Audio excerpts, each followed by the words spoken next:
Hey everybody, welcome back to another episode of the Urban Whispers podcast, the LaCie Knight Chronicles. I am your host, LaCie Knight, and I am here with my favorite co-host and cousin at Sloane_Bueller. And today's episode is jam-packed. It is hot as hell in Washington, D.C. We are also covered in smog because of the Canada wildfires, and the air quality is purple, and I had the nerve today to go outside and pick sunflowers and almost died. But I made it back in time to come talk to my cousin Sloane, and we missed you last week. So how have you been, madam? I've been great. Missing last week was something. My esthetician, she's been taking Saturdays. She has small kids, so she's been taking, some of her Saturdays. And this is not her, but whoever is booking those early morning appointments and showing up late, stop. Because you had her 30 minutes behind, and that is why I missed, because she was just behind on her day. They don't show up on time to their early morning, and it's the domino. I got caught in the domino effect of, what late appearances do. But it has been blazing. Talking about our little lineup today, it reminded me of that Hey Arnold episode where it was just like so hot and everybody was mean and they tried to jump the ice cream man. And listen, that's how I felt today at that sunflower farm. Everybody was standing in line for the ices, and I was like, you know what? I am actually feeling a little dizzy from this heat, and I need to go inside, find somewhere cool. And it's also my fault because I'm really bad at not eating in the morning. Like, I love breakfast, but if I'm running late and I had to just especially get with on the the heat. road. Yeah, and in the heat, I usually don't eat at all. But yeah, so I think me being outside, sweating profusely, not having anything to drink, not eating led to my little nauseous state. But I got some great videos, and I was actually with one of the mini book clubs that I'm a part of in Washington, D.C. And this one is the Black Lit Book Club. And so we did like this outing. One of the books I'm going to talk about today was actually going to be a part of a book club discussion that I was going to do with Plot Twist and Prosecco. We had a yacht party scheduled for today, but the weather has curbed all of that. So I need to get this out. So I'm going to talk about this book with y'all that I read because I got to get it out. And I got to say what I got to say. That and crazy lady. I know what you want to talk about, that crazy lady. Yeah, y'all probably will, because on Saturday nights I talk about what I'm reading real quick. So y'all probably will have already heard it, but you'll hear my side of what I'm saying tonight on TikTok by the time this comes out. But I definitely want to tell Sloane about it and get her opinions on it. So, yeah, we had a great episode last week with the chief librarian. We are definitely going to bring her back because she just sprinkled some nuggets, and just in that realm of positivity and what have you, and just bookish things. What are you reading, Sloane? What has popped up for you? Okay. I'm going to save the one that I know you want to talk about for last. So yes. I read Mind of a Maniac. That is book 3 of that Maniac series by Meek Mills. Yes. I actually wrote it down. I actually wrote it down because if you recall, when I read the DeLuca Brothers series by Takara, I talked about the curse of Semper. Mm-hmm. It was in Mind of a Maniac 22 times. I don't know why this word is so popular. I'm like, oh, everybody's just simpering. I've never heard the popularity of this word. Oh, he simpered, she simpered. They just simpering everywhere. Simpering. Oh, what does it look like when you simper? I wonder. I don't know. I guess it's like, oh, thank you. I don't know, but he simpered too, so I can't be right about that. Mm-hmm. I have no clue. I don't know what simpering looks like. We're gonna have to look that up. I read. But aside from simpering, because I read that book, and I had my feelings about that book. Cool, but I literally was telling you guys I felt like it was just a rinse and repeat of Jasion's story, and I also didn't like how mean he was to Jasion, to the original Maniac. But I want to say this. For Javion and Jason, I could see why they were the way that they were. So it's Yeah. very interesting that their kids are like this, and like they have mothers who love and care about them. They have fathers who love and care about them. It's very interesting. I need her to write about that little nerdy little brother. He gets a book, I think. I hope so. I liked him because I read that fourth one, that little novella, that little short Yeah. story. Oh, I'm you not even did gonna call read it the short novella. story? Well, Yeah, I you read. DNF'd it. I was like, oh, this is just a. Oh, I, it was a nothing story. I it flipped to was the end. I said, Veronica. It was like a little yeah. Veronica story. Well, it was very much on nothing. But it's not mean. That's just like, it's not even like a short story, like a love story or like a prequel. I hope it's not a prequel. I don't know. No, it's just like a story, It was like just a about story. the Yeah. twin and him helping his best friend out Yeah. sexually And on a that's beach. all that was. And I was Yeah, like, oh, okay. I'll circle back if it means something when if and when he gets his own book. right. I'll circle back to it then. But for my streak, I was like, no, we're not gonna keep reading. I'm gonna run, y'all. You know what?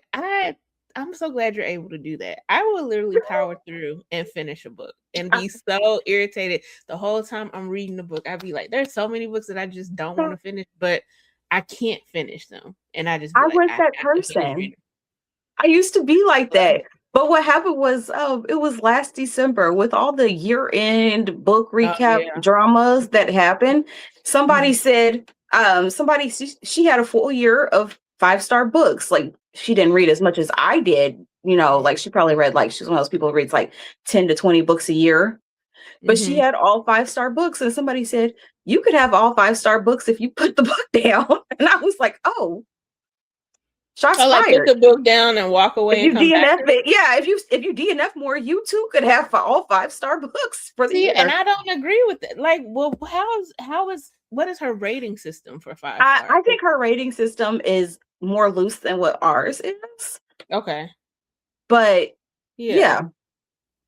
Because I had someone, ask me about how I rated a book, and they were asking me about a specific book, and then I gave it like 3.75 stars, and they were like, so people, and actually I had a conversation with a different cousin, and I was telling her about the book that we are going to discuss together, and I was like, yeah, I gave it 3.75 stars, and she was like, she's not going to read it. I was like, no, you should absolutely read it.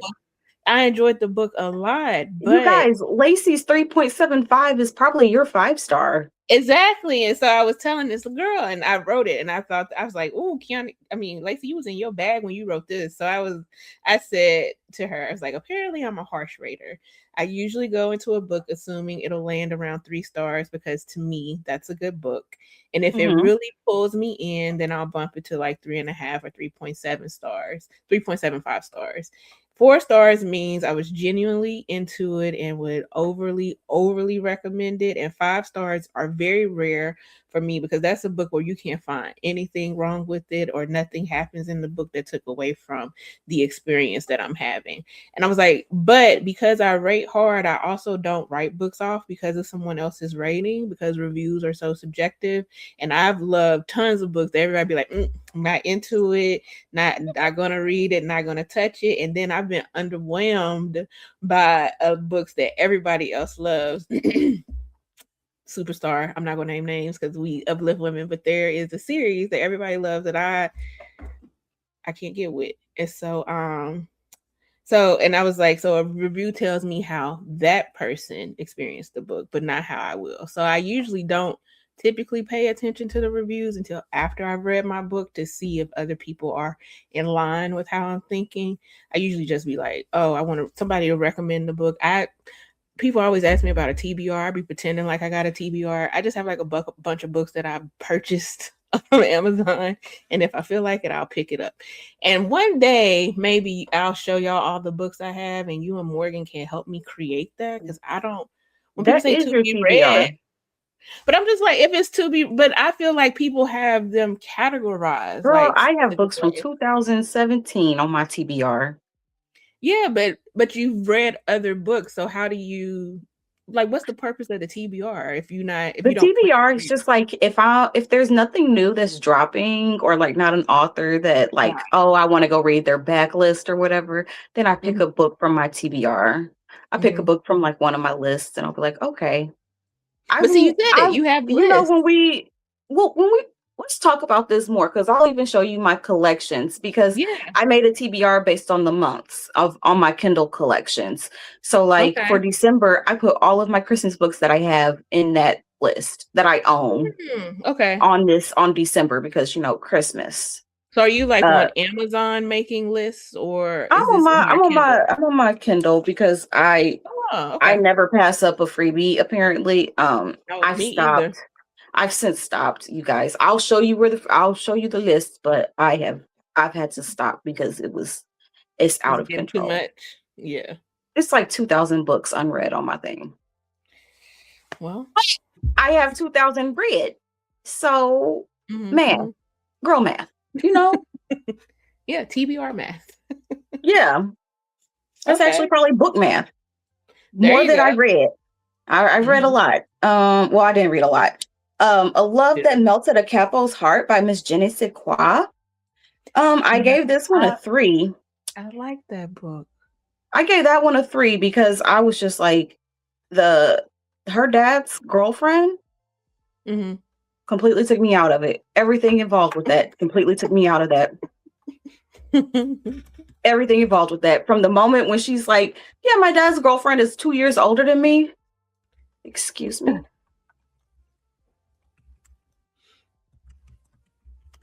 Let me tell you that I really like the That girl is names of telling this her they daddy call. that she's spoiled. Well, her Yeah. daddy was a single father. He did it. He knows. He knows it all. He knows exactly what goes Mhm. into She kept overstepping, and I just genuinely was not surprised by anything in that. But that woman took me out of it. Ooh, but because of that, that's why I got 3 stars. If you had taken her out, or even if she was who she was, but older, that. Mm-hmm. not 2 years older than her, like I wanted her to tell that girl, look, I know that you might not have a daddy, but that don't mean you taking mine. Mm-hmm.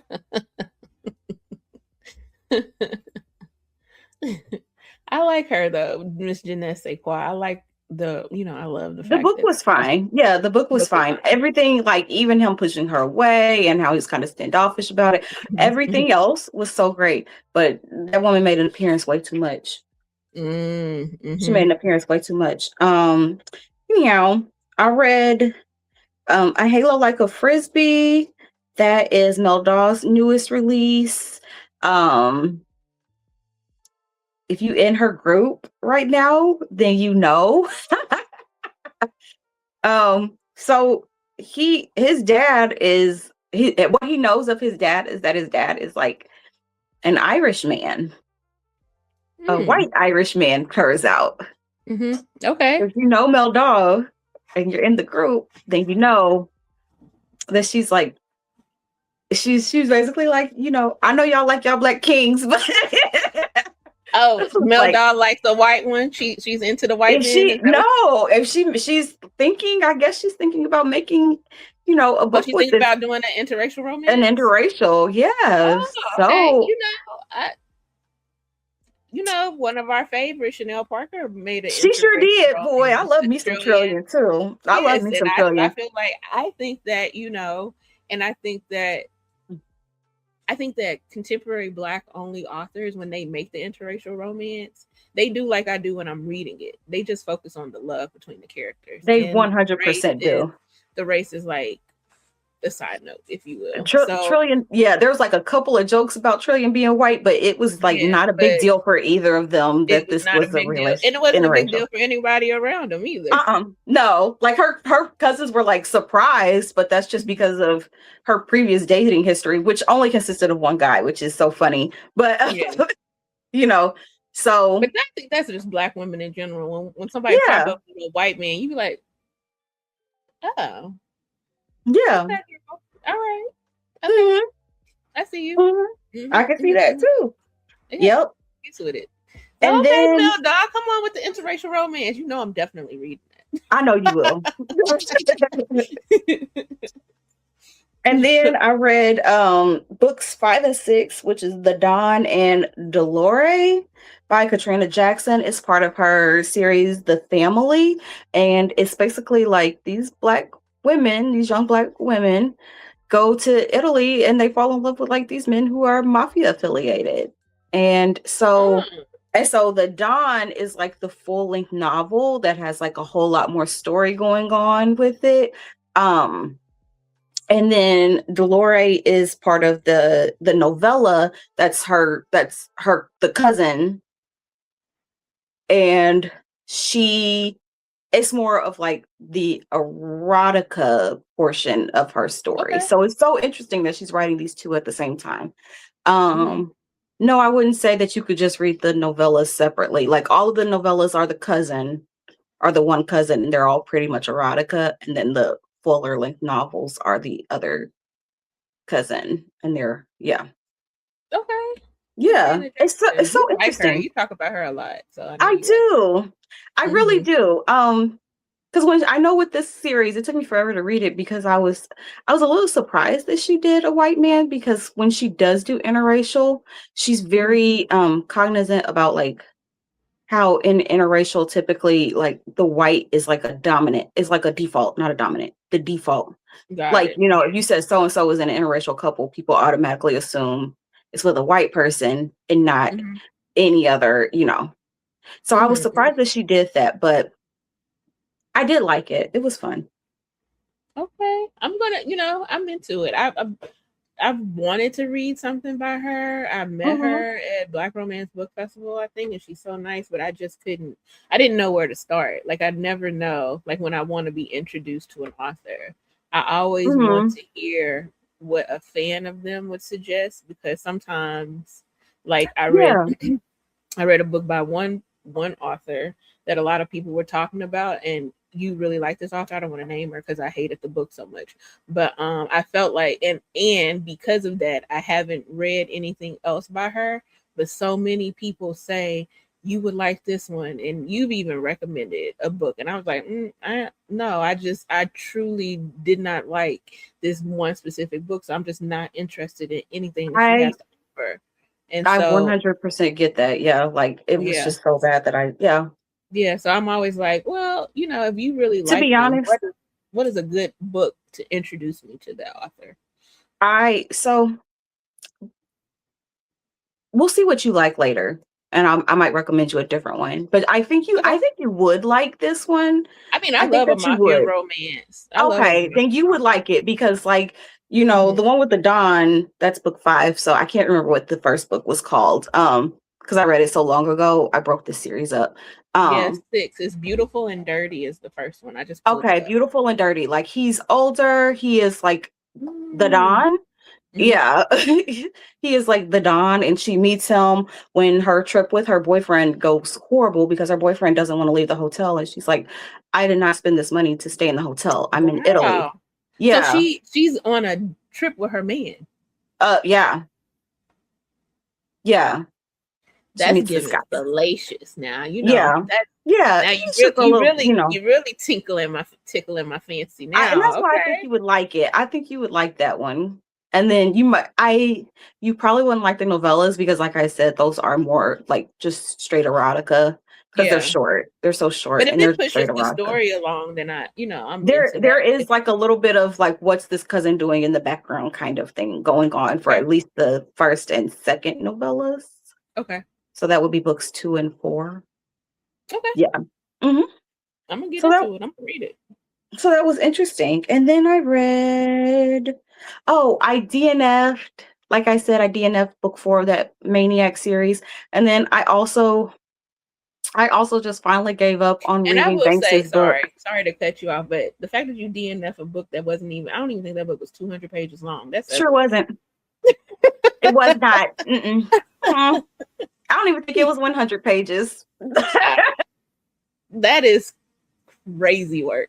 I think I had read like I I love think I that for read like that you. first chapter. I think I read a couple of pages of the first chapter and I said, "Hold on. and I flipped to the end and I said, I don't want to read this. I put it down. You flipped to the end. You pulled a Flip to LaCie. the end. Wow. I don't always flip to the end, but when I do, it's because it'll be stuff like that. I'll be like, hold on. Wow. Yeah. So I DNF'd that. I had also DNF'd anything necessary for her. That is Banks' story of the Crenshaw Kings.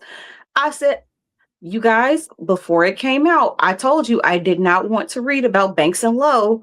And then everybody was like, and then my friend, she had I think she arc read it and she was like, oh, well, then you're going to be mad. And I said, oh, okay. Think about how long ago that came out. I read the whole Crenshaw King series, and I only just now read it. That book came out months ago. It came out in the spring or something, and I only just now picked it up. Well, I always had it on my thing, and while I was reading it, I was like, I just really don't feel like reading about Banks and Lowe. I thought that it came out in September of last year. Okay, perfect. And I was sitting there, and I was like, look. This was my vision for Banks the whole time. She has this crush on Lowe, and nothing, either something happens or nothing happens. I didn't really care. But I wanted her to be older than she was in the book. I wanted her to be more 25 or older, like later 20s. And I wanted her to meet an older man who fell either in the middle of her brother's ages or was closer to Kari's age, which I'm aware of what the age gap would be. Did not care. I wanted it to be. I was sitting there trying to read it, and I said, you know what? You didn't even read Kari's book. Why are you reading this one?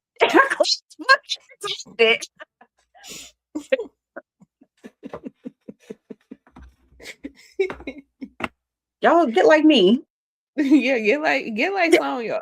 I'm not there yet. I will, because I want to sit there and complain about it. So my complaint was the whole book before it even came out, when it was Banks you were alone. already mad. And honestly, the fact I had just started Crenshaw Kings I think last year, and I was and the fact that you didn't want to read it is what made me rush through so that I could get to it. And then I was like, and then I think by the 6th book you realize what her book was going to be. So like, it was just, for me, it was like, let me just go on and see the story between her.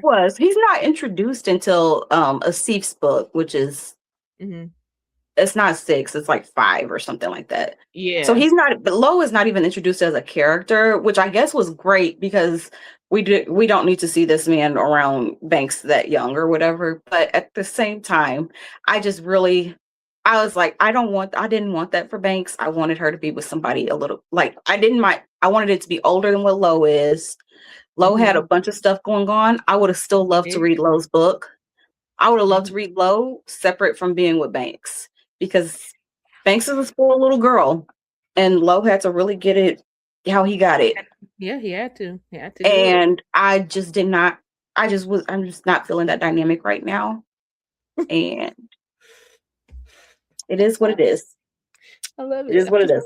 That dynamic right now. I didn't read Kari's book because I didn't want him to be with Couture. I was like, I was on the fence with that. I was like, after all the stuff he put her through in that first book, I really don't want him with Couture, but at the same time, he needs to make it right with her. So I guess they got to be together. I don't know.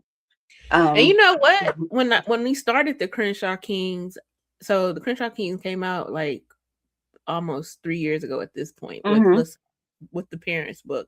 And I didn't want to read. Yeah, I didn't want to read the rest of the books because I didn't care about their kids. So it took me a while to even go back to it, because everybody was like, I was just like, no, I'm over it. But I will say, shout out to Shvonne, Latrice, because I definitely got interested, and I read, because Couture and Kari's book is second, so I read their book. Oh, all over my Facebook, people would be like reading Kari's book, and they'd be like, I don't know if I'm going to finish this, and if I don't finish it, I won't. I was like, oh, I skipped this one, but I still like the series. I definitely enjoyed the series, and this is one of the ones. This is one of the series where, sometimes I always am like, authors create series just for like money grabs. I really appreciate. She took her time. Every single character deserves their story to be told, in Uh-huh. their own book. So for Yep. me, I was like, because I Yeah. that's literally like my biggest gripe often when it's always like a continuation. Like nobody Mm-hmm. cares. But no, this one, her and the Dillinger, Kimberly Brown, like those series Oh yeah. really, Oh man, yeah. Papa Dillinger, she keeps posting these teasers for Papa Is Dillinger's he? book. And Are we getting that? You know, who is this I don't. woman? Who this I don't woman? want him to have a happily ever after. I kind of still just want him to be I pining for liked him Deuce's being mama. Papa. Yeah, I like I him liked being him being Papa Papa. to the animals and to the kids. And to Like the he's kids. like the And Godfather perfect, to his and he Godfather to his to baby mama's Godfather. youngest. Come on now. Yeah, I I love think that. I love it too, and I just feel like I'm he should just be a player. I think he should be a cat daddy. I'm gonna read the book I though, see. because Kimberly I'm low key Brown is worried. like Like, an amazing author, but do I we just don't need to want him bring to another be. woman into this dynamic? Like, who is it? No. He. I don't know What how if many women Deuce's would understand that. what if Deuce's mother's husband passes away and then they get together? You know, look, Deuce will be so Deuce hot in would that be whole so book. pissed It would off. be comedic. That'd be hilarious. Deuce would It be would so be mad. comedic. It would be absolutely comedic for that to happen. It's not that, Yeah. but like, I don't know how much another woman would really understand that dynamic Yeah, of this no. man has Especially 4 baby mamas. He's close with not a all of woman them. that, and not an older woman either. Yeah. Because Mm-hmm. he's the grandfather. So that woman would Yeah. have to be in her 50s. And I just, Mm-hmm. mm, mm, I don't know, child. Yeah. But I will say this: it do need to be an older woman who don't try to have no kids. That man do not need no more biological children. He was He needs very to snip it. fruitful. He needs to snip, snip, snip. Okay. Snippet. Hopefully he did that Snip. after finding out about Mia, Oh, yeah. you Maybe know, so. being like, Maybe oh, I so. can't risk having another child out here that I don't know about. Mm-hmm. And just Mm-hmm. privately went and did that. I don't know. We'll Yeah. see. We'll see, Kimberly. I'm rocking with you. I do want to know why you don't have that one series on Kindle Unlimited. The Juno, People gotta get their money. People gotta get their money. Jero. Okay. It's not People on gotta get their money. Amazon. Let me not say Kindle Unlimited. Amazon. It's not on Oh, Amazon at okay. all. It's only on audiobook. The Jero family series. Why isn't that on there, Okay. girl? But we gonna find out. She might, And then coming. It might be coming. yeah. Well, it's out. It's all out. She's got the wedding I'm talking book about like the on. physical copies might be coming. Sometimes they take them down to like redo covers or what have you. So I don't know. Maybe she is.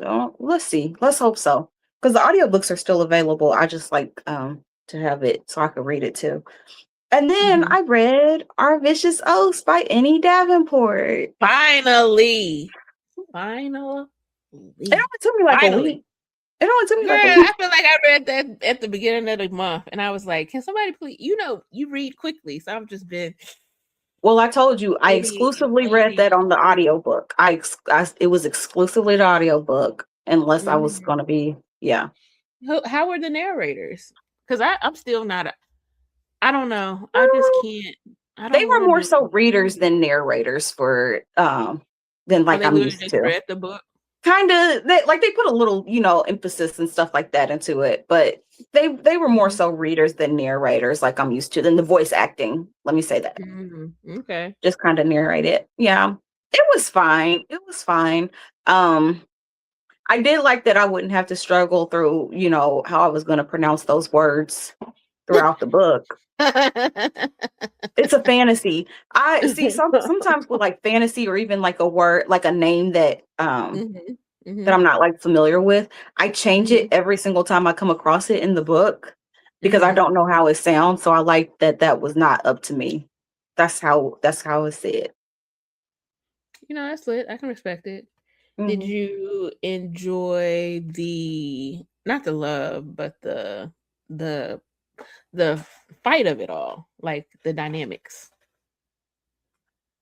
I like that they really both stayed true to who they were. It wasn't like I agree with you where everybody was like, it was enemies to lovers. That was full on rivals to lovers. Yeah, they were They both definitely had their own things that they needed to. She was wanted to save her kingdom. He was Mhm. wanting to get revenge. Yeah, And those two thoughts exactly. clashed because to get revenge also included her kingdom, Mhm, mhm. who was complicit in what happened to him. Yeah. So I love that they really, really both stayed true to who they were. Um, Yeah, I really did love too. that. Yeah, I I think did that too. sometimes people kind of, especially with like when you have that type of dynamic, people like make them give in like way too soon, Mhm. and she They neither didn't. neither one of them gave in, I don't feel. Well, I feel actually, like he yeah, lied. I think he did. He did in the end. He he was did somewhat. Like it's gonna be like, all right, I'm gonna help you, but this is still my goal. And basically, right. the only reason that he kind of gave in is because and this is a smallish spoiler, you guys. I'm sorry, because our dad's dead. So Listen, I mean, it's not even a spoiler because that's what happens in the first five. I mean, I'm treating it like it's a movie. That's what happens in the yeah. first 5 minutes of the book. Oh Like, yeah. It is. It happens in first like that and is that, like almost the for me, as somebody who's like an action suspense type of reader, mhm, I was like, oh yes, I'm here. mhm. I'm set down because that was Yeah. the most violent way to kill her daddy, and then like Oh my killed half of gosh. half the kingdom. I was Oh like, my gosh. I But was the I was whole here for time, it. like from the time she's introduced and she mentions the prophecy that was written about her, I was like, Mhm. why did I think it was gonna be this man? It says I nothing don't about get that. it. I have I no would idea. I I wonder if there's gonna be like there has to be a reason though, and I'm wondering, did we come in late to the story? Like I That's don't what know. I kept wondering a little bit too. I was like, is there? But no, that's like the first one. This is So the I'm first book. guessing Yeah, I'm guessing as it goes through, they're gonna talk more about prophecy and stuff because yeah, they are. all the Hmm. prophecy says is that her child would inherit a united Numani kingdom. It says her child. It says nothing about who the father of this His child would child. Yeah. be or anything. Hmm. So Hmm. Yeah. people just assume that I'm very curious about how they thought about why her dad made this arranged marriage. Like it doesn't mention anything about the other man's, I forget his name, about any prophecy regarding him and Hmm. I don't know. It was just so interesting. Because when I heard the MMCs, I forget all of their names. I'm so sorry, y'all.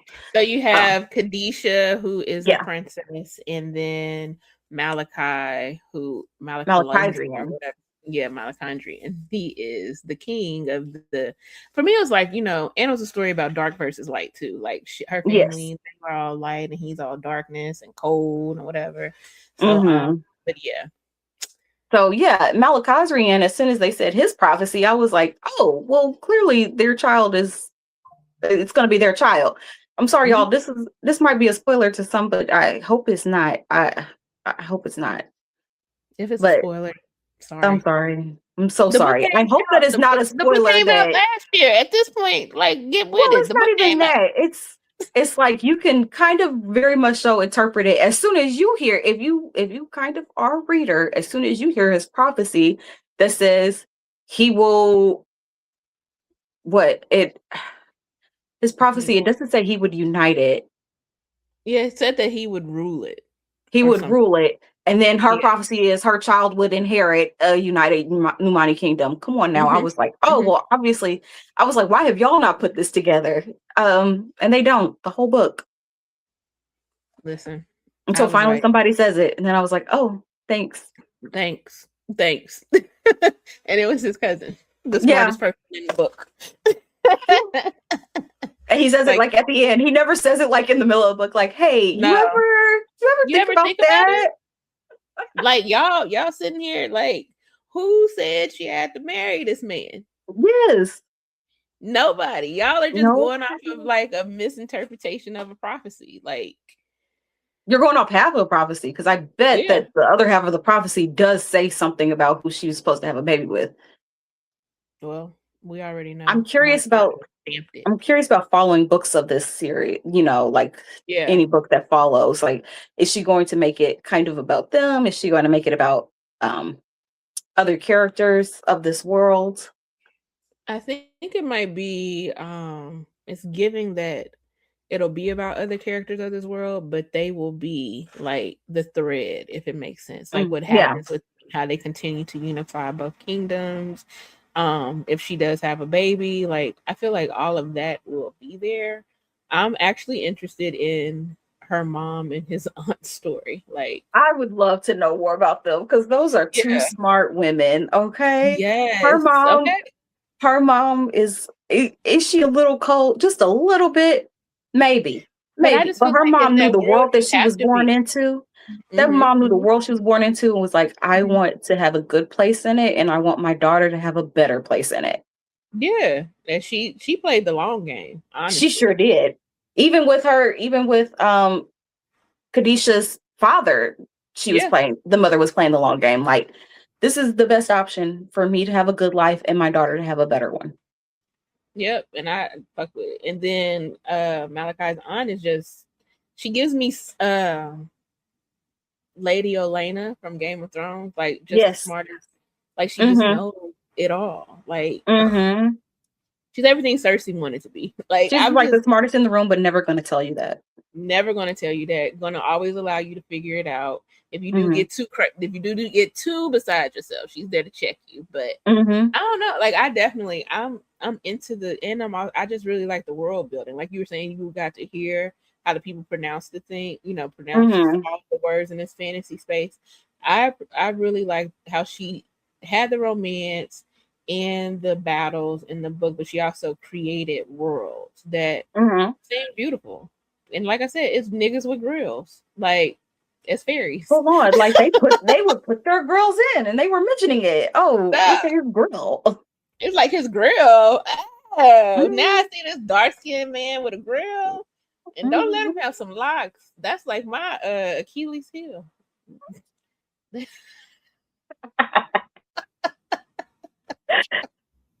Don't let girl, a man with locks, a tall, dark skinned man with locks. I suffer greatly because of all of them. They all the devil too, but I be locked in and love. Be so pressed. Shout out to my little bunny who's listening and hates that nickname. But yes, niggas with locks. And he's trash. But he knows it. So Mm. what are you gonna say? I'm so glad you but so what did you rate it? Because I think I gave this 4 stars. No, I said 3.7. So on I Amazon was I about gave to it say it 4, wasn't but I it gave it wasn't a 4 for 3.75. me. So because it was Goodreads, because Goodreads doesn't, I don't round up typically on Goodreads unless Mm-hmm. I feel it with my heart. So I did do 3, but I think I did 3.75 or 3.5 on Storycraft. Yeah, I did 3.75 Um, for Storycraft. yeah, And I might have done the same thing as you on the Kindle. I might have given it just 3 for yeah. this because my But Kindle that's is because I connected rate to with my my heart. Goodreads. Yeah. I don't round up, even though technically I should. I just rate it for Amazon Goodreads purposes. I rate it with my heart. Like, do I feel like I'm Mm-hmm. rounding up or do I feel like I'm rounding down? So would you tell other people to read it? Yeah. Because I've been on all the Facebook groups. People are starting to read it now, and I'd be like, finish it, finish it. Somebody's like, should I finish this? Yes, girl, finish the fucking book. Yes. It's good. Yes. I'm going to tell Yes. you, like, if you were at all kind of interested in like the Game of Thrones fantasy aspect, she does Mm-hmm. that. But I want to stress that it is not a cut and paste of the Game of Thrones world. She does create her own world. These are fae folk, not humans. They are like very Mm-hmm. long lived. Like her fiance was like as old as her dad, but they all looked the same age. Yeah, I gave it a 4 stars. I said, but in my review, I said I'd give this closer to 3.75 stars, but Mhm. round it up because I did enjoy the ride. Yeah. But yeah, Yeah, okay. which I thought was interesting, like, them being fae folk and like, yes, these people are older, but like, um, they would all kind of look the same age, basically. Mm-hmm. Mm-hmm. Um, so, it's a good little, it's a fantasy book, high fantasy. If you're not really, because there are no humans, if you're not really into that, I appreciated that. I'd be like, we don't need to be in everybody's world. Like it can be a complete fantasy world. you And know, that's what I but like. I like that she really made her own. Like when I just compare it to Game of Thrones for the ease of kind of like explaining it to people. I yeah. feel like No, it that's makes easy to sense. Yeah, explain, especially because it has a yeah. visual component with it. But like, Hmm. and to be honest, I also really like that. I don't know if anybody was not black in that book. Everybody was black. That's the whole That's black is that's black what is I black. thought. Yeah, I was like, That's it. I'm pretty sure Everybody everyone was is black. This black is a black fae. Yeah, that's why for me it's like we gotta give it up. Like even the darkness and the light, it wasn't like the white people were light and versus dark. the It's truly about yes. yes, the energy, like the energies that they had where it's Mm-hmm. I like I could just I really appreciate it. I was very that was a very good option, a choice that was given to me by Ty Elder from the Black Lit Book Club here in DC. And I was like, thank you for that. And I was like, everybody, I want y'all it's not so often that I get super excited about a book. And I am really excited about the universe that she's going to create in this space. And whatever comes Mm-hmm. next, I'm 100% reading all of it and letting her do what needs to be done in that world. Mm-hmm. Mm-hmm. And maybe it'll show up on Passion Flicks. Maybe she'll get her own adaptation that she won't have to be ashamed of later. Yeah, we'll talk about that in a moment. So, I haven't read or DNF'd as much as you have in the last couple of weeks, but I think that I came on and talked to you guys about Perfect Peace, and I finished that. It took me a while. Like so, I did not DNF. I always had the plan to finish it, but I would stop and pick something else up because the content was just so heavy. And it's not romance at all. And yes, this is a romance podcast, but I definitely just want to shout it out. And because it's somebody else recommended it to me and I was like but I think that the story was so interesting. You know, it's about this mother who it's a historical fiction and she grew up poor and she had like a lot of kids and she really wanted a daughter. And so back in the day, I guess when a woman gave birth, the only person would be in the room with her is the midwife. So she has this child and it's a boy, but she decides to be like, I actually had a girl. And the midwife's like, how the hell are you gonna go around and pretend that you had a child?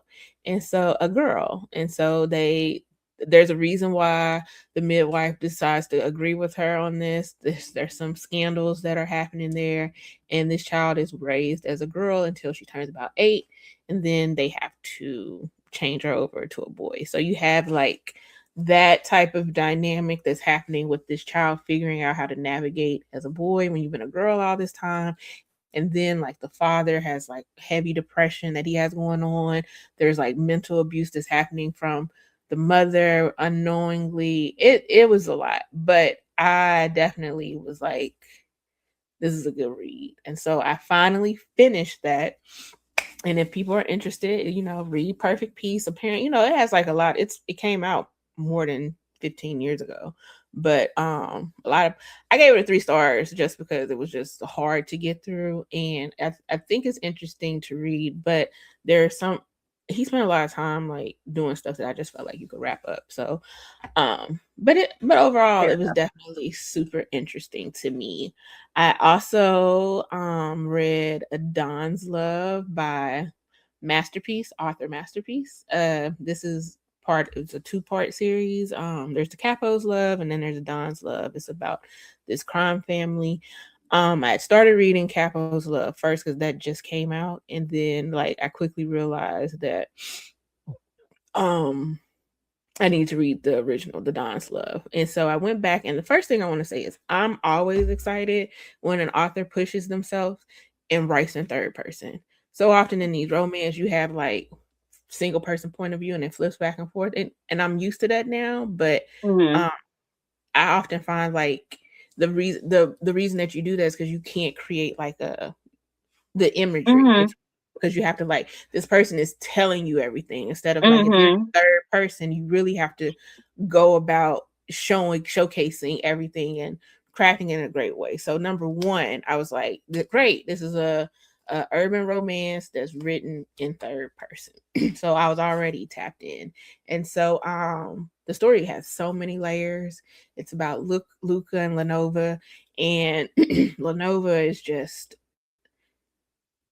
Masterpiece really does a good job of creating very characters that have just gone through a lot, and they have like their the lives are very horrible, very rough. So she's had a very rough life, and she is working for Luca's mother, who is a madam, and Luca is going to be the head of a crime family. His father is murdered while he's in prison, and when he gets out, so the premise of the book is he's spending a lot of time trying to understand who killed his father, why his father was murdered, and also, getting to the throne. Becoming the head of the crime family. She doesn't really focus on the mafia aspect. It's called a mafia romance just because they're in the mafia, but it's not necessarily, it doesn't have anything to do with the book. It's truly him working through betrayals within his family, which are insane. He also, as a child, was like stabbed in the throat or something, so he can't really speak. So he signs a lot in the book, but Lenova, his love interest, she doesn't understand sign language, so he's starting to go through the process of working with the speech doctor so that he can speak more. And but it was just like I said, their story was raw and complicated because Lenova is very much like, I don't trust anybody, which she shouldn't, and I definitely don't trust you. And there's a specific reason, and I don't like, if I give you that, that's a true spoiler. But their book does not end in a happily ever after. So Adonis, which is why I was like, let me hurry up and get to Capo's love, because we've already said in romance, the point of the romance is the happily ever after. And so but as you read the story, you also are like, there's no way that they could get to a happily ever after because of things that have happened that neither one of them had control of or had anything to do with. But it's just hard. Like, it just, for me, I was like, I understood how it ended that way. And then you go into Capo's love, which is the story about, and that's it's four POVs in that one. So you have Luca, Lenova, the Capo, and his love interest. And I will say that in a Capo's love, she played everybody, because you thought that the love interest and the Bonetti family is the name of the crime family. But so, and the Capo is Roy or Royal, and so when you're reading a Don's love, you think that this one specific girl is going to be his love interest in a Capo's love, and she's not. She's not even. She's like mentioned. She's mentioned because she's Lenova's friend. So when when Lenova's point of view comes up, she shows up, and she's a part of Royal's story at the beginning. But she does something that just pisses him off so bad that she's like, he writes her off. But he gets another love interest, Amaris, and their story is great. Like, Royal's like this big asshole, this jerk, and he winds up kidnapping her. And so, but she's very, and usually I don't like a mouthy chick. Like, you be coming to battle against this man who could kill you at any given moment. But she's also a part of the crime space, so she has to be like that. So she gets kidnapped, and then when he's ready to take her back, she's like, no, I like it over here, so I'm gonna stay. So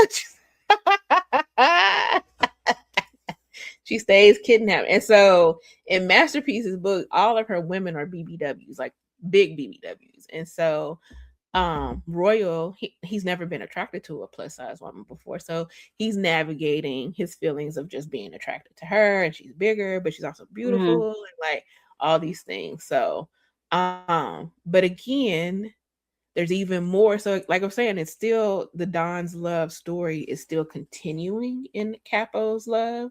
And so the drama, the betrayal, the familiar betrayal continues to happen, and it's just like, damn.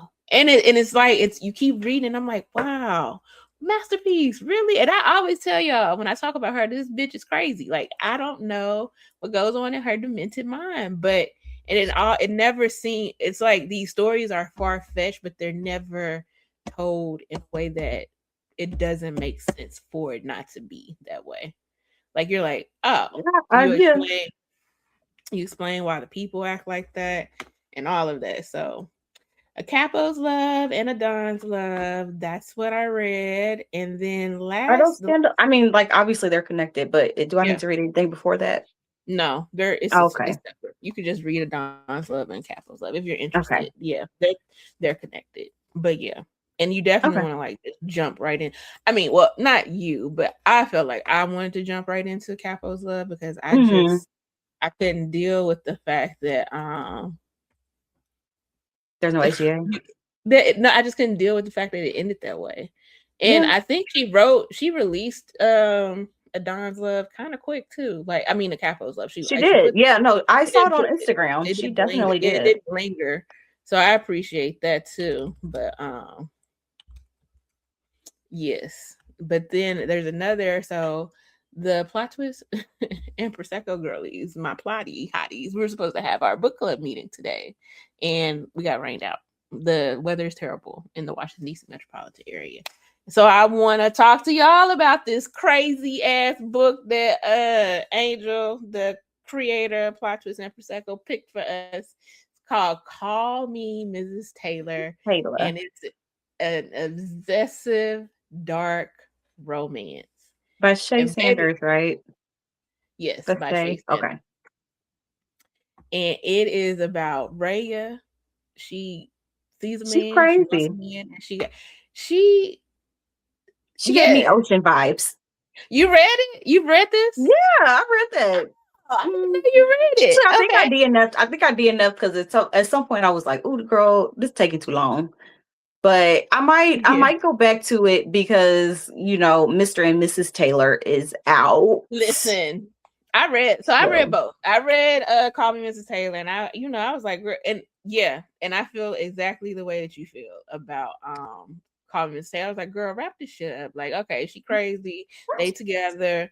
She trying to not be crazy, but she can't. But then Ace is like, well, I kind of like you're crazy. Like your crazy is pressed for me and love, and it's like she is literally the exact type of woman that a man, a fucking narcissist would want in their life. Like yes. she loves So him and she will yes, do anything for him. And then she's in beautiful on in top the of that. beginning, it is she's very very clear in her narration Mm-hmm. that she stalked him for quite some time. She knew 2 his years. schedule and knew Mm-hmm. exactly what type of woman he would want and made herself into this woman. So Yeah. yes, a narcissist would absolutely love somebody like that because she wants that man and she doesn't care that she's changing herself to get him. And what cracked me up though, because I think it comes out at the end, why she starts stalking him. Like there's a reason why she starts stalking him. If you haven't read it yet, then I'm not going to I tell you. didn't I didn't I think I did enough before that part. So When you but like I find said, I out, might come back because I didn't know that she was gonna do let me Mr. tell and Mrs. Taylor. everybody, when y'all find out why this man even came into her purview, you gonna be like, yeah, this bitch is nuts for real. Cause it's Oh, like, you knew she was nuts from she's no, nuts no, from no, no, like no, no, the no. I mean, you're gonna be like, oh yeah, she's she's crazy. absolutely Crazy. insane. Now, I will Yeah. say Ace is just as crazy in Mr. and Mrs. Taylor. Because at this point, they're together. You Mhm. guys, like they're together, they love each other. He 100% does not trust her, but he knows what she's capable of doing. She still be stalking people in the book, and he be like, and so he's like, how can I help you not go Stalker. over the deep end? So he commits crimes for her. Like at the end of Call Me Mrs. Taylor, he commits a crime for her Mhm. because For her. he loves her. And so, and even in Mr. and Mrs. Taylor, but they go when they irritate each other or they do something, they go to the extreme, like to the most. Like, so we already know she's crazy. He does something to her that you're like, I can't believe you did that. Like I was like, okay, like even like she does a lot of crazy shit, but you like, damn, Ace, you really and like for me when it happened, I was cracking up. I just laughed up because I'm like, what else y'all gonna do? And so when she figures out what he does, she like ties him up to the bed, and he's like, I know she's mad. I know she's mad, but she loves me so much, she's not going to hurt me. Baby girl hurts him. I ain't gonna tell you what she did, but he was like, oh Good for shit. her. He was like, oh shit. So I am in danger. And so Good she's for like, her. things that you have to do to, and she's like, for me to get over this, I need to either fuck your daddy, fuck your friends, fuck your brother-in-law, or this boy from OnlyFans. Like, they just be doing, it's insane to me how crazy the Taylors are. And the second book is like just hilarious to me, but you have to read Call Me Mrs. Taylor to just understand why I find, and it wasn't a comedy. It was really It's not a very comedy. upsetting. It's not a Like comedy, she, but if you've read the book with Ocean, and some people could not get into Ocean because they're like, this man is crazy. She reminds me of Ocean. Ocean in what book? Oh goodness, no, don't do that to me. Sorry. Um, Who wrote it? don't do that to me.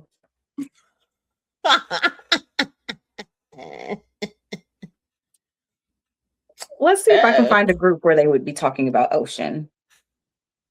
But yeah, but for me, it was like like I said, the craziest things that happen. And Mr. and Mrs. Taylor, I'm going to rate it just because it was just so absurd to me and just so crazy.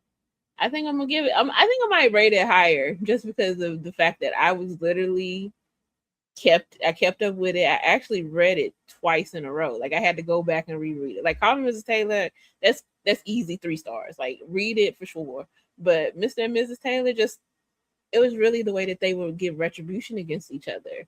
And and there's just situations that they get put in, and you really be like, okay, Rhea, I feel bad for you. I understand why you acting now. I understand why because things happen to her in her life which caused her to be kind of this way. And when she realizes that, because she's really just like even the reason she's with Ace in the beginning, like, yes, she made herself this woman to make him fall in love with her and be pressed for her, and she's also crazy, but this was really truly a revenge plot when she gets with him. Like, but you don't figure that out until the end, and you be like, girl, you're that fucking petty.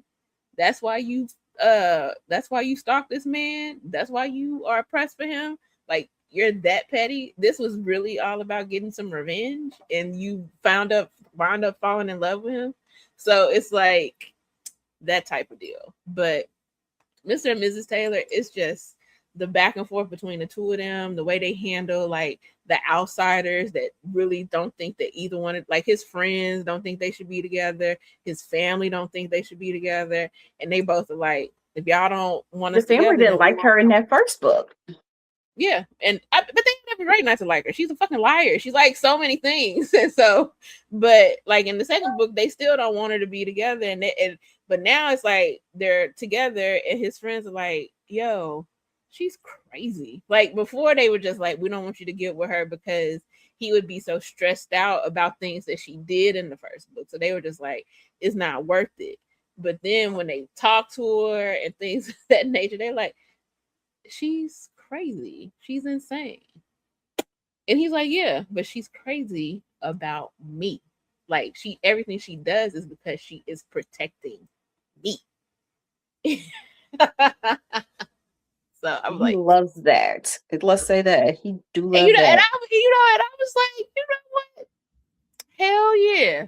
Like, I don't think I would go as far, but yeah, I get it. Like her, like when Ace does what he does to get back at her, and like she's mad and she ties him up. When he did, I was like, when he did it, I was like, I know what you're about to do, Ace, and damn sure you did it. Makes sense to me. That's how crazy they are. And when I tell y'all don't even. I found Ocean. I don't know why I forgot who it was. It's Shvonne Latrice, Applying Pressure. Oh yeah. Yes. Okay. Yeah. I like Yes. Yes. Oh yeah. She full on gives me Ocean vibes. Yeah, I can see that. Applying pressure. So yeah, you guys, like, I'm gonna talk more about it on the TikTok about how I feel about these two books, but definitely Call Me Mrs. Taylor is 3 stars, 100%. But Mr. and Mrs. Taylor, I might, like I said, I might give it 4 stars just because the insanity of it all. And for me, it's like when you give me an idea of what this is, and she titles it a toxic love story. I'm not expecting you all to be anything other than toxic, and they truly are extremely toxic with one another. And But that's they're why I perfect thought for Can't Let Go was going to be your favorite Chenell Parker book, but it's not. It wasn't. but it's just that there are better books by her. That's Yeah. Yeah. It's not like I enjoy Can't Let Go because I love toxic They love, were so but toxic. I love them. they were They and they like were slept in the toxic same bed as for the children. kids. They were toxic as children, Uh-huh.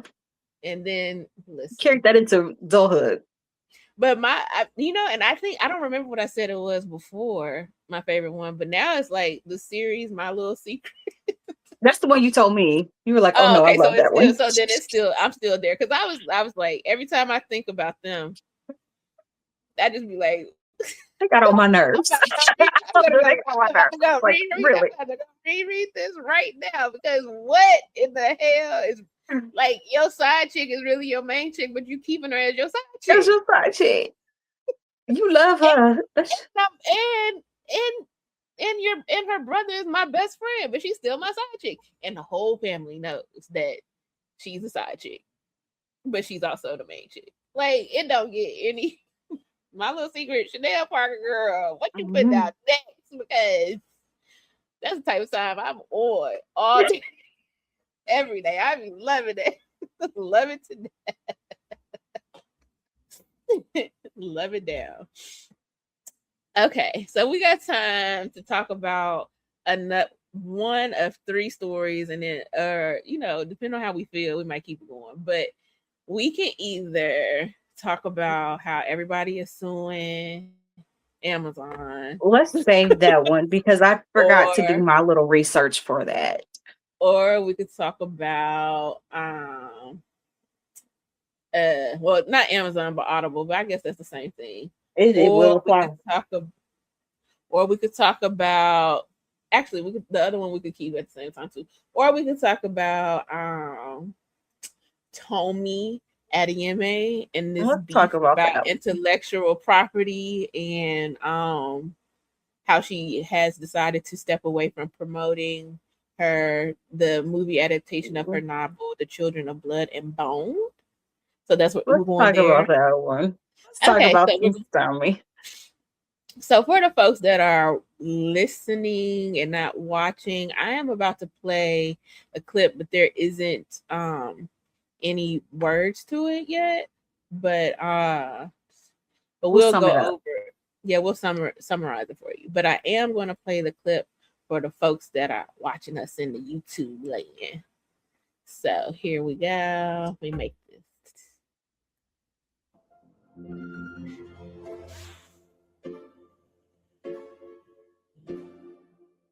Shows text messages. From this point on, if you want to support me, you can purchase any edition of the trilogy, but don't ever use my name in a video or interview again.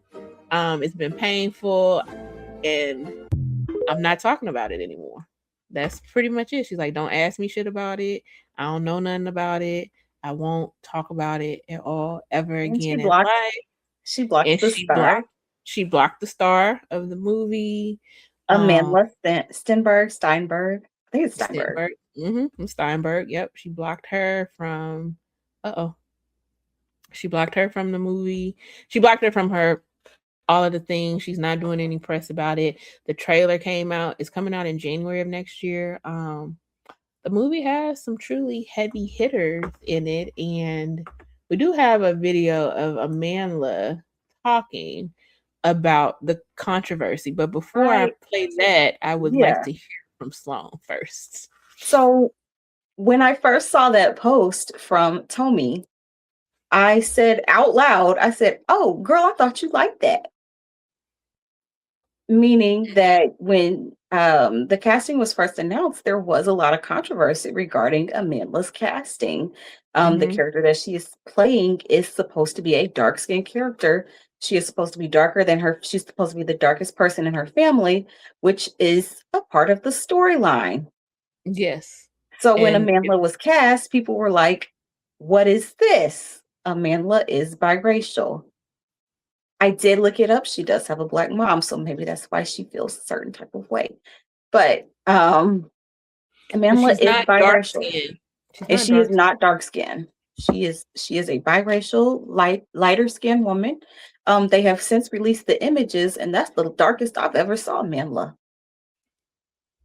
I'm side eyeing that. I'm side eyeing. Did you instead of picking her foundation for the lightest parts of her face, did you pick it for the darkest? Yeah, they did. That was my reaction. I was like, I said, girl, I thought you liked it. When everybody came out about it, you were praising her. You were so happy with it.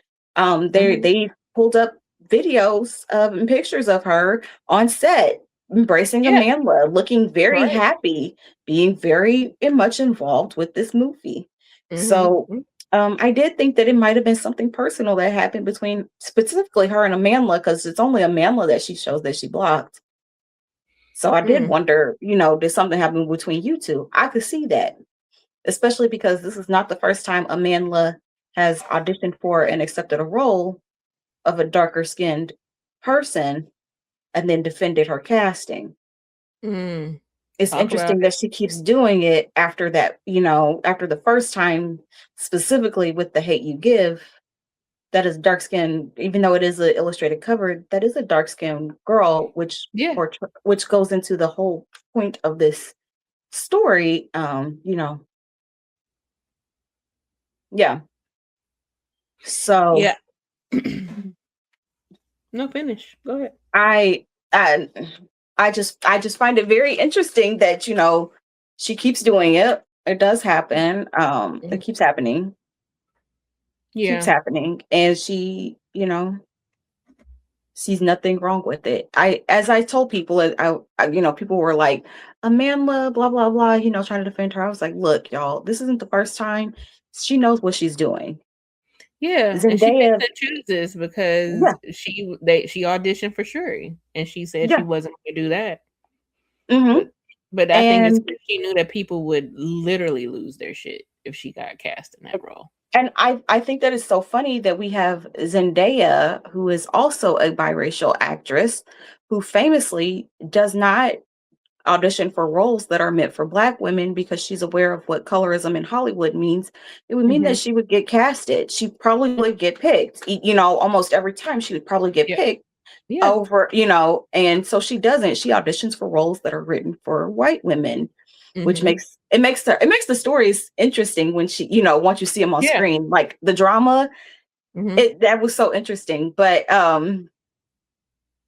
yeah, it's so, and we talk, or at least on the internet, there's that joke about white mom biracials, and Zendaya is a white mom biracial and has this awareness, and Amanda, according to my Google search, is her dad is Danish and her mom is a Black woman. I think it did say she was a Black American woman.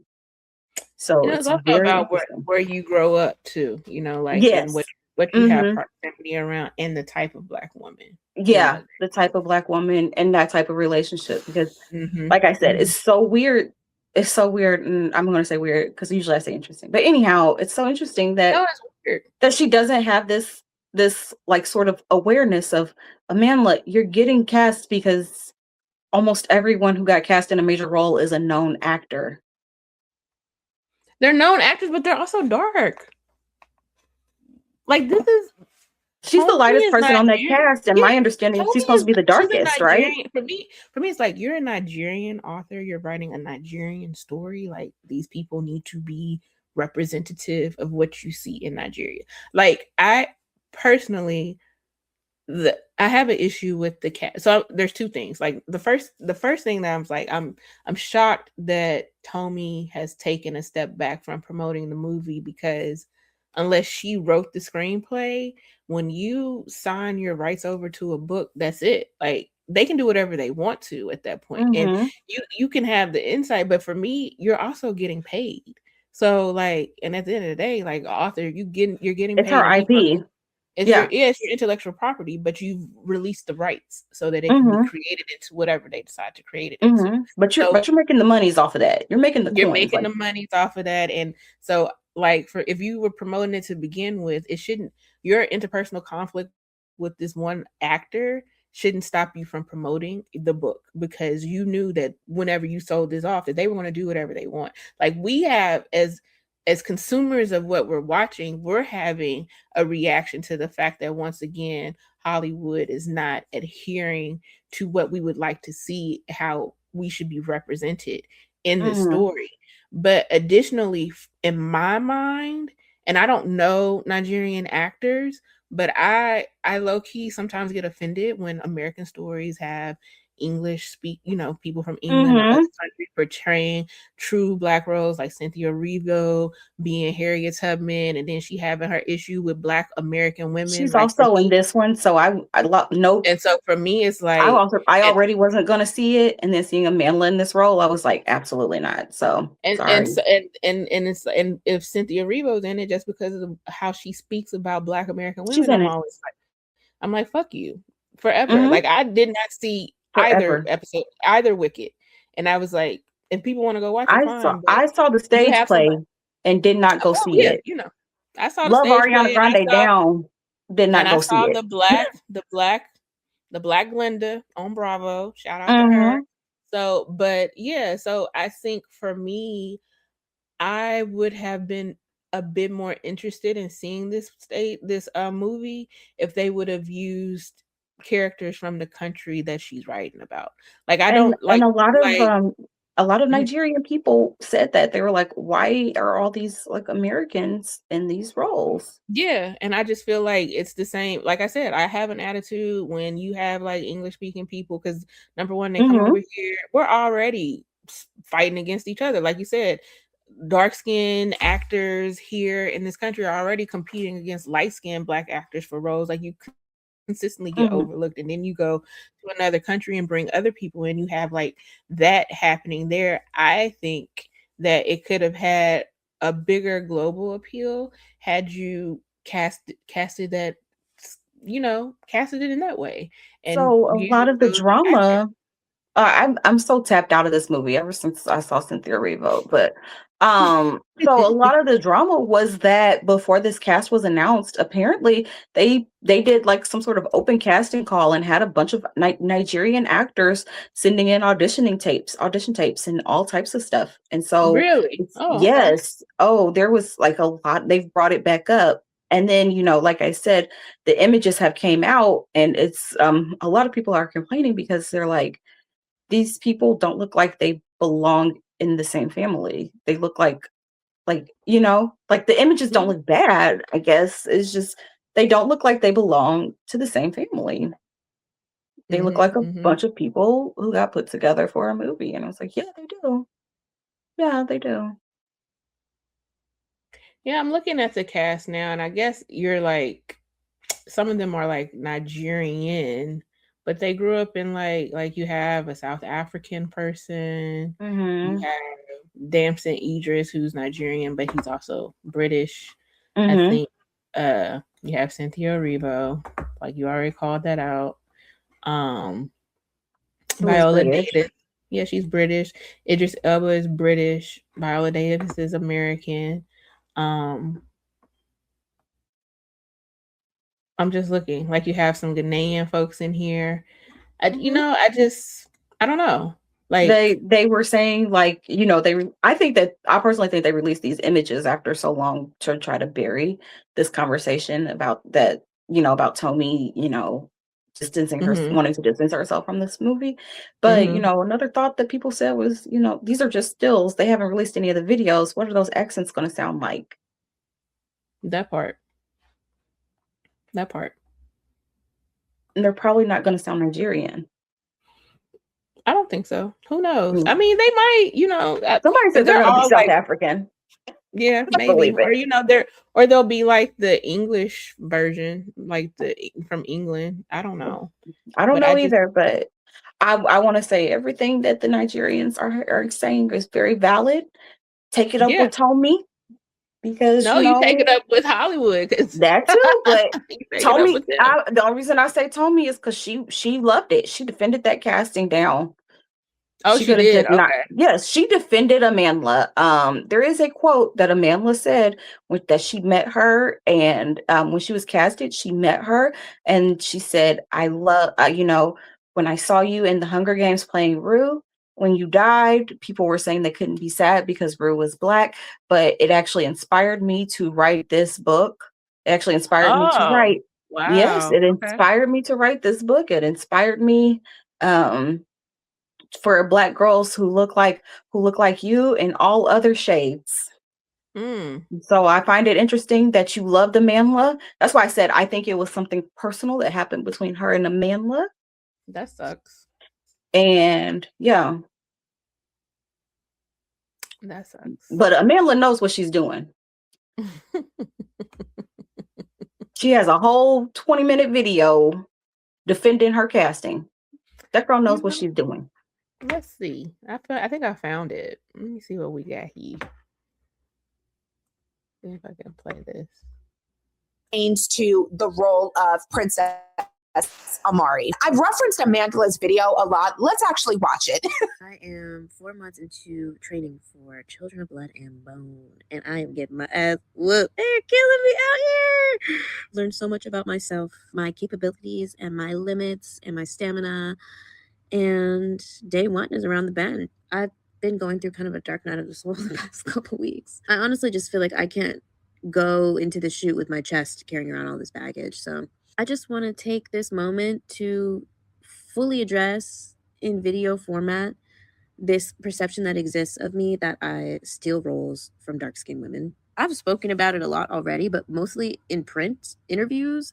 And the realization that I should have come to a lot more quickly was that nobody's trying to read all that ever. So I'm hoping that with this, at least a feeling of acknowledgement can be achieved. I've been through a lot of shit, y'all. Like, this year was mostly defined for me, honestly, by contending with what it felt like to receive racist death threats just for existing in the Star Wars universe. And that was a really difficult thing for me to move through. But honestly, it feels so much more painful for me to feel like I'm at odds with my own community. I just want everybody to know that this is important to me, that I think about it with every choice that I make, that I would never navigate my career blindly and ignorantly, not thinking about my skin tone or the space that I occupy. And that I would never go after a role that I didn't feel like was right for me to chase, that I want to see all skin tones represented in media. I know that colorism is an insidious system that impacts every single facet of entertainment just relentlessly. I also just have to let go at the end of the day of people knowing what my intention is or who I am. But at the very least, I can speak to where this stems from and provide some clarification there. Really, it goes back to my work in The Hate You Give. I think most people online have seen an image of me next to this book cover, and they've immediately assumed she's trying to snatch up roles from places that she shouldn't. The process behind The Hate You Give was so interesting because Angie's manuscript was so good that before the book was even published, they started circulating the manuscript around agencies. Studios started grabbing at the opportunity to adapt it, turn it into a movie. So after the studio started packaging it, they asked Angie Thomas, the novelist, I love you, Angie, who are you interested in for this role? And Angie said that she was interested in me. Now, mind you, this was at a point in time where I was a youth. I was active on the streets online. This is before y'all completely run me off of Twitter. I'm not calling it X, fuck that man. But I was posting fervently as a teenager about the things that I believed in, and I was engaging in conversation a lot. I was talking about Black Lives Matter. I was talking about cultural appropriation. I was talking about police brutality. And so Angie was aware. Okay, girl. Once again, Amanda knows what she's doing. We need to talk about it. Tomia Adiemi knew, she loved that casting, so she gets some of the blame, not just Hollywood. And apparently Angie does too for The Hate You Give. There we go. Yeah, exactly. But also, it's like, did Angie really say that though, or are you just saying that now? I think that I do have to question: was Angie like, yeah, I see her as somebody, or was she, or did she? I want to say this in a nice way. Did Angie, because colorism is so like insidious in the Black community, did Angie see Amanda being this young actress who was doing this activism type of work, which really was reminiscent of her story, and be like, I would love to see Amandla, or was she writing that story and was like, the color does not matter? If the color didn't matter, why is the color in the story? Like, I'd never read The Hate You Give, so I don't know. I have not read it, but I do think that it is part of that story. Okay. Because they were, Black people in that car. Okay. Yeah. Okay. Yeah. Oh, well, then, Russell Hornsby was cheated, by the way, but that's another conversation. But yeah, like I said, Amandla knows what she's doing. She saw the backlash of that. And I also want to say she knows what she's doing, but I don't think that she sees the problem with it, because she mentioned Star Wars in that, and she was in this Star Wars universe show called The Acolyte, and she was receiving horrible death threats. Horrible. Yeah. They were. Yeah. The white fans did not like her in this role. They hated it. So she is dealing with racism, while at the same time kind of dismissive of colorism. But I feel like she's dismissive of it because she just sees herself as Black because of the racism she sees.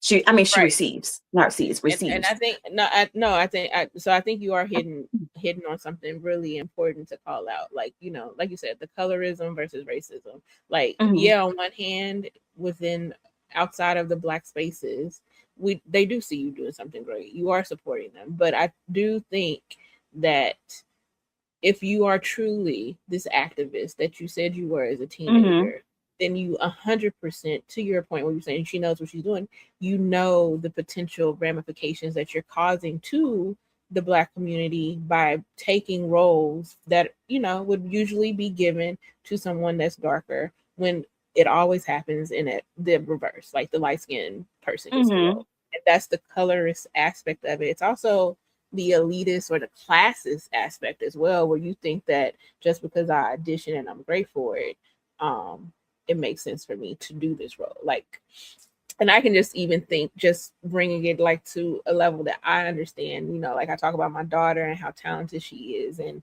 like she's a brilliant singer, and she one of her favorite musicals is Once on This Island, which is about it's classism. It's about, a dark-skinned girl who falls in love with the wealthy man, and so she was asked to even audition for the role, and my daughter herself was like, no, the girl is supposed to be tall, dark-skinned, and slender, and I am tall, light skinned, and a little shapely, so it just doesn't. So, and I didn't even prompt her to think that, but it's like, to Amanda's point, she was like, when she was a teenager, this is how she was thinking, and even my daughter, a teenager, this is how she's thinking, and so she's stepping back, and even though her voice is perfect for the role of Timoon, like it truly is, and it would be great for her to do it, and the school might just force her to do it because it's a school production, but it's just like she's being very respectful to the fact that other people should have the chance, and if there's no one who can sing it, then I'll come and audition for it. But I think that there's two things at play as it regards to Amanda, but just the fact that Tommy is taking a step back from promoting something because things aren't going in the film the way that you want it to be, that is jarring to me, just because, like I said before, unless she wrote the screenplay, I'm not sure if she did, but she sold the rights to her book, then they can do pretty much whatever they want. It's so long ago too. I remember when that book first came out, the rights were sold. Before 2 and 3 existed, the rights were sold. Well, see, there you go. Yeah, she was like she was taking pictures with celebrities, Usher, multiple celebrities. Like those rights were sold like within that the time of that book one came out. So it'd be very interesting if Amanda was even considered, considering how long ago that book came out. It was like almost 10 years ago. Yeah. Well, like at least more than 8, I do recall. But yeah. So it comes out in January. I hate I won't be able to see it, y'all. But I gotta stand firm on my beliefs. I want to say this because I've been seeing it so much, and I comment about every time I see it. us not seeing or supporting this movie is not the reason that Hollywood will not make Black films. If if people not seeing this movie is the reason that they wouldn't make any more Black movies, then that would mean that the opposite is true, and that a successful Black film would result in more Black movies. We did not see a boom in films after the massive success of Sinners. We did not see a boom in Black media. And also, Marvel at one point in time, and possibly still now, their highest grossing film was Black Panther. People who have never watched a Marvel movie before watched Black Panther, and that's it. Meanwhile, if that was the case, then they would not have shelved Blade, where they were going to make Blade with 2-time Academy Award winner Mahershala Ali. They played in that man's face. 2-time Academy Award winner. He was going to play Blade. They were going to introduce him into the Marvel universe. Now, I don't know if it has to do with the whole, Jonathan Majors thing or not, on why they scrapped Blade, but they did. They did. They didn't even make his movie. So us not seeing it clearly is not going to hurt anything, because they're going to do what they want to do at the end of the day. Exactly. And so Black Panther is the highest grossed non-Avengers film. It's like in the top 5. But but to your point, it still did the things. And even even if you think about now, just commentary around Black films with the Michael movie that's out, that's highly made successful. over $1 billion. Like, first of all, Michael Jackson, I love Down. I went and saw this with my Girl Scout troop, and I wanted to see it a second time, but just time wouldn't permit. But like, Black people, we spend. Like, we are the biggest consumers, and so that's not the truth. And like, we're a couple, and there are Black people who are going to flock to this movie for what you said. It is a Black movie, and we definitely want to support. And I do think people who love that book, and they're going to get over it so they can go see it. Book. And I'm literally like, I'm like this because I really like the book, and I'm like, can I put my hate for Cynthia Erivo down to go see this movie? I couldn't. If I couldn't do it for Wicked, well, I could do it for Wicked very easily, just because you didn't like it. You didn't care for it. No, first of all, I love the musical. Sing it all the time. I was talking about Wicked specifically, not the musical. Yeah, no. Oh no. Well, I can't tell you. I never saw it. I literally have not seen the movie. Oh, okay. But I appreciate the musical so much. Like, I never had a desire to go see the movie, like, regardless of whoever, because it's still running on Broadway, so I didn't care. It sure is. And also it's like, why do you need to make 2 parts? Like, there was no reason. I don't know. I never saw the second movie, but I don't understand why y'all needed to make 2 parts. So they needed to do this long ago and use the original casting. I hate to say it, because I love Ariana.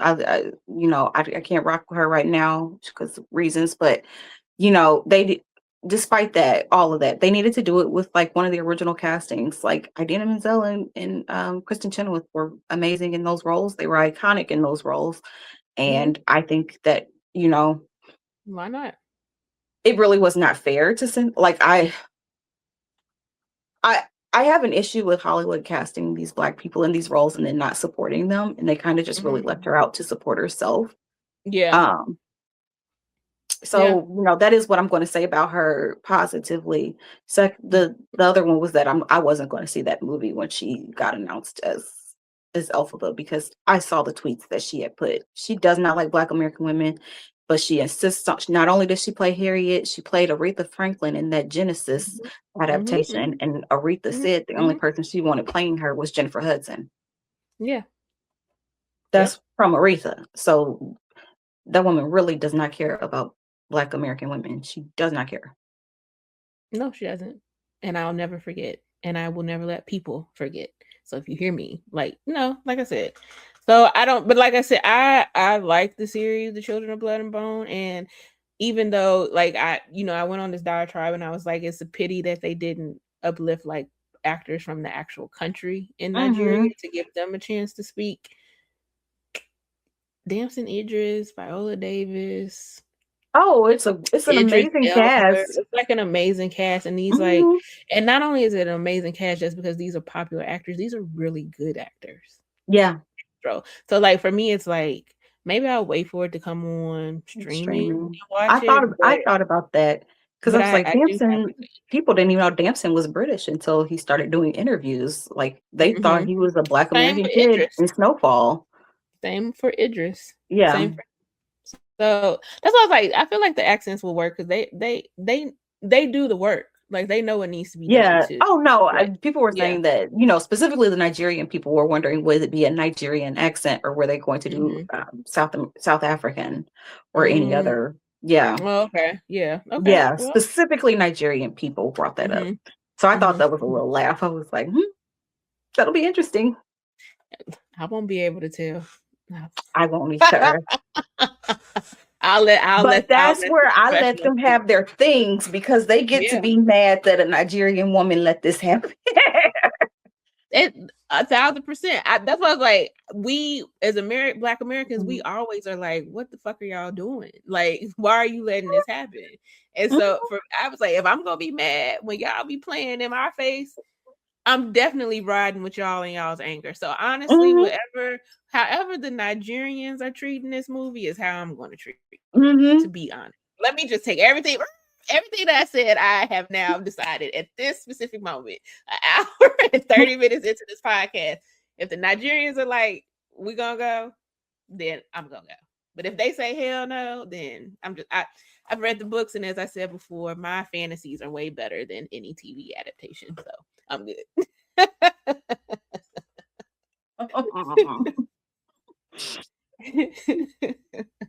And with that, you guys, we've been here for a good little while. So y'all had some good time with Sloane. She wasn't here last week, but she's back and she's reading, y'all. And what's up? What is up next for you for your reads? You're going to be so excited.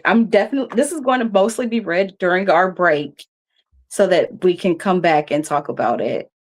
Okay. Guess which one? You're finally going to read. Who's the author? You're finally going to read my Ashley Nicole book? Lady Nisha. You'd rather read Problematic? It'll probably be read during our break so that I have plenty of time to read it. It's a very long book, so it makes sense. Yeah, it's a long book and it ends on a cliffhanger, y'all. But I didn't mind it. And usually I get pissed off by a cliffhanger. But that book. The reason why I mind it right now is because where is book 2 at? Well, she's pregnant, so. Oh, okay, never mind then. She's pregnant. So she's just. I remember the house party. I was so excited to see the house party Atlanta. So 2023. I was so excited to see Christina C. Jones, and she very unexpectedly got pregnant. And I said, "All right, girl, I fully understand. That was a shock for her." But I did get to see her in 2025 in Charlotte. So there you go. Yep. I am. I don't know. So this, I am still. So I got this book. I don't have it with me. So there's a couple of books that I'm going to start reading. That I have this. This is My Sister, the Serial Killer by Onikan Brere. I'm going to read that. And I'm also, for the other book club I'm a part of, we're reading The Parlor Wife by Faluso. I don't want to mispronounce their last name, but I'm reading that, and it's a historical fiction, and I'm really excited to read it and get into that. So I will be reading those books, and I went to, and I could probably just look at it on my stories. I went to there was a soft lunch for a romantic bookstore that just opened, and I went there, and the owner of that bookstore, she recommended a local author, and I can't recall her name right now, but let me just give me 2 seconds. I can unlock my phone. Yeah, because the author she responded to my post, so let me just see. She was like, "Enjoy these people," so I already know that I'm in for a wild ride. So yes, her name is Therese Clark, and the book is called The 6 Loves of Ebony Jones. And so and Therese was like, enjoy Ebony and her shenanigans. So I'm excited to read that book. I heard of that one.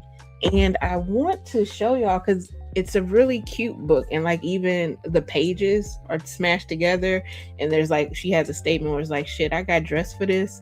Like, so I was like, oh, the book is already showing signs of some interest, some energy. So I'll just when we come back before we take our summer break, I will have that one finished and I'll be able to tell y'all about that. But yes, I'm excited to read that. And so those are the 3 that I plan to read. I probably will just read the Parlor Wife and Trelise's book and save My Sister the Serial Killer for later. But those are what's up next. And you guys sound off in our comments. Let us know what you're thinking about what we said around the Children of Blood and Bone fiasco, any of the books that we read before that we talked about today. Are y'all interested in them? How do y'all feel about Call Me Mrs. Taylor? Like, I definitely want to get what the people are saying. Let me know what y'all feel about that. And, follow us everywhere. We're on Instagram at Urban Whispers Podcast. We're on TikTok at Urban Whispers Podcast. We are on YouTube, and we are also on Facebook. And Sloane is there having a ball. So definitely find us wherever you can and listen in. Tell a friend about us. People are peopling. So and there's a couple of events that I might be going to in August, getting ready for the huge book festival that DC has, the National Book Festival that's happening. So yeah, you guys follow us, chat in, and we will see you guys next week. Bye.